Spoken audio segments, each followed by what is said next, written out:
आज की मोटरसाइकिलें इंजीनियरिंग का सच्चा चमत्कार है। इस एनिमेशन में मोटरसाइकिल के अंदर के पार्ट्स को दिखाया गया है। सबसे पहले हम बताएंगे कि मोटरसाइकिल का इंजन स्टार्ट कैसे होता है।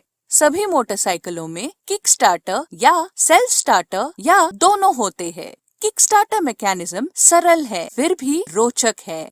किक स्टार्टर लीवर को हल्के से दबाने से पिनियन गियर मेन शाफ्ट के एक फ्री व्हीलिंग स्पर गियर से मैश होता है। जब हम स्टार्टर लीवर को पूरा दबाते हैं, तो ये पिनियन गियर क्लच हब तक पावर ट्रांसफर करता है। क्लच हब क्रैंक शाफ्ट को घुमाता है और क्रैंक शाफ्ट इंजन तक पावर ट्रांसफर करता है, जिससे इंजन स्टार्ट होता है।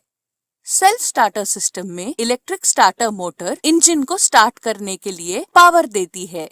इंजन चालू होने के बाद स्टार्टर मोटर को इंजन से अलग करना पड़ता है। हम इसके लिए वन वे क्लच का उपयोग करते हैं। इसमें एक आउटर रेस और एक इनर रेस होती है। इन दोनों रेसेस के बीच में रोलर्स होते हैं। जब स्टार्टर मोटर आउटर रेस को घुमाता है, तो रोलर्स इन दो रेसेस के बीच में फंस जाते हैं और दोनों रेसेस एक साथ घूमने लगते हैं, जिससे इंजन तक पावर ट्रांसफर होता है।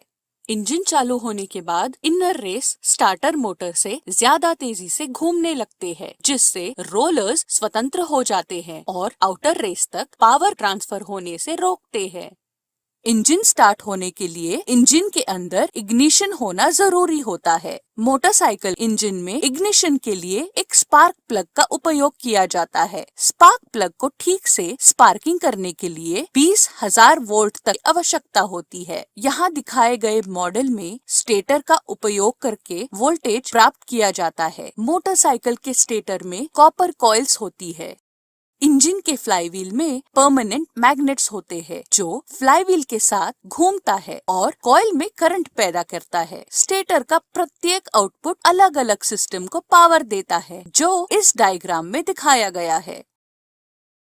इग्निशन के लिए एक्साइटर कॉइल का उपयोग किया जाता है। इसमें अन्य कॉइल्स की तुलना में ज्यादा वाइंडिंग होती है, जिसके कारण ज्यादा वोल्टेज उत्पन्न करता है।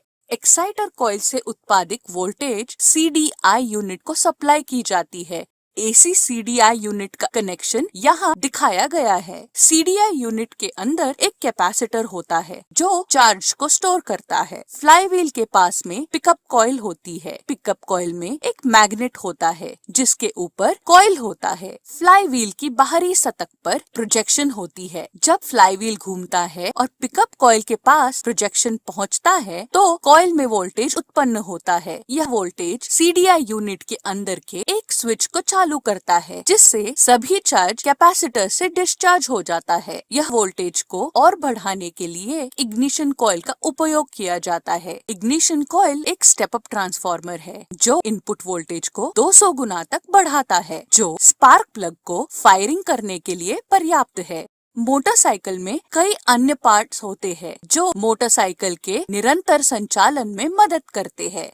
इनटेक और एग्जॉस्ट वाल्व को टाइमिंग चेन का उपयोग करके नियंत्रित किया जाता है। आमतौर पर सिंगल सिलेंडर इंजन्स में काउंटर बैलेंस होता है, जो इंजन के अंदर कंपन को कम करने में मदद करता है।